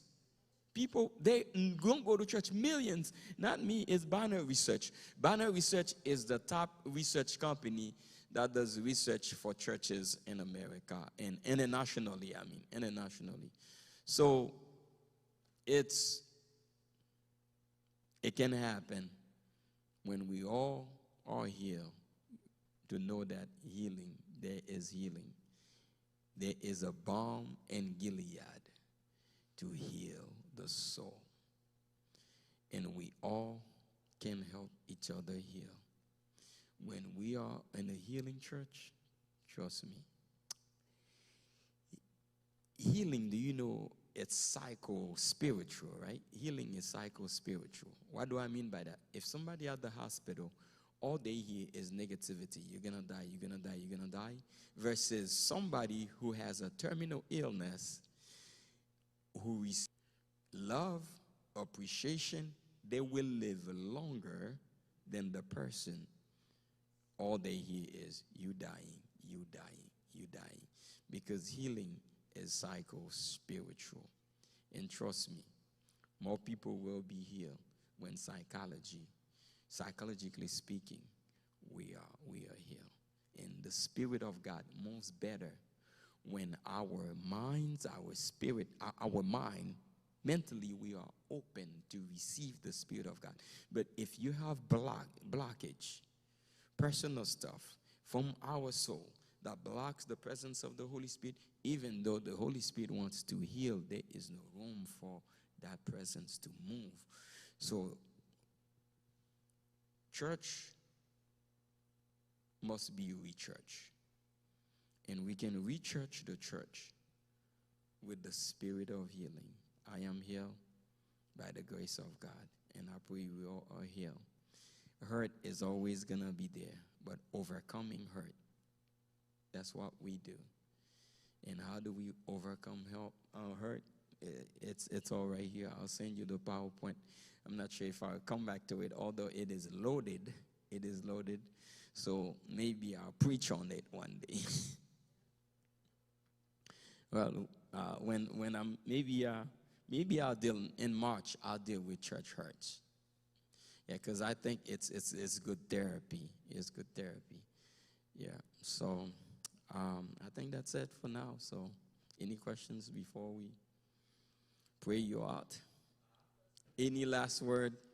Any last thing? But I pray you all are healed, and I prayed for healing. I remember I was part of the Divorce Leadership Initiative for a year and a half. There's a guy in our accountability group, because we divided into a group of 5 accountability group. This guy did not talk to his pastor for over 10 years. Yeah, he was really hurt. But when we were just talking one day, and we said, what hurt? What hurt? What hurt you? So all of us are saying what's been hurt, because really, if we're not free mentally, we're still under bondage spiritually. So, and the best way to heal is to release that pain, to let it go. And it may not be released in one shot, in one session, but speak out. Whatever that hurt is a good thing.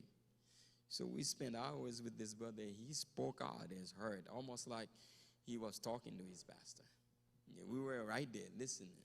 And almost like he was talking to his pastor. And he poured his heart out. He poured his heart out. He poured his heart out. We said, speak to your pastor, man. Tell him exactly how you feel. Tell him how it hurts. Tell him how it hurts. And the guy was in tears. And he was in tears. He was speaking. My God, boy. And I remember we were in that place, Côte Milena te fait mariage, Mission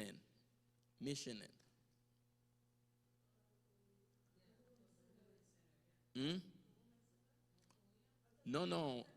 And we recently, how we in the hills. But the hotel we were at that place, Mission Inn. That time it was called Mission Inn. I don't know why you call it right now. So we were at the Mission Inn, and boy, the man, he poured his heart out. But when we came back from that retreat, leadership retreat, and then he went straight to his pastor, man. He spoke to that pastor. My Lord, the pastor was so much in tears and be free.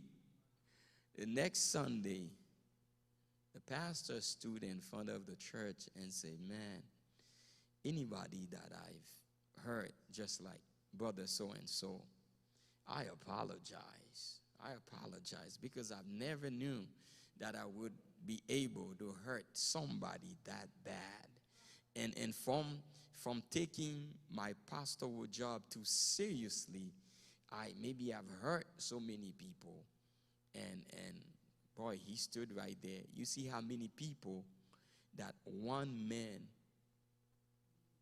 released from the hurt of that pastor. And then that day he made an altar call. My Lord, you would see people coming, leaving the pews, coming in the big group, coming and praying with the pastor, giving hug. So many people are giving hugs. So many people are giving hugs because everybody received healing, because so many people in the audience were hurt. And that man, for 10 years, he did not say a word to the pastor from just healing. So I pray tonight is our night of healing, or our healing begins for true healing, where we can receive and experience true healing, because God has called us for great things, but we're only hurt because we are hurt. But if we are healed, we can help others to heal. Father, I thank you very much for this conversation we had. This was very inspiring. This uplift our soul. And it just geared our spirit toward being free. And whoever the Son set free, we are free indeed. So therefore, we are free to love, we are free to forgive, and we are free to serve. Lord, please continue to sow that seed of healing, of forgiveness and love, appreciation, acceptance in our heart, so that we can serve you with all our heart, with all our mind, with all our spirit. Lord, bless us collectively as a ministry and bless us individually in our respective families. In Jesus' name I pray. And bless us with traveling mercy as we're heading home tonight. In Jesus' name I pray. Amen. Amen. All right, for those of you who needs the video, you're going to have it with questions.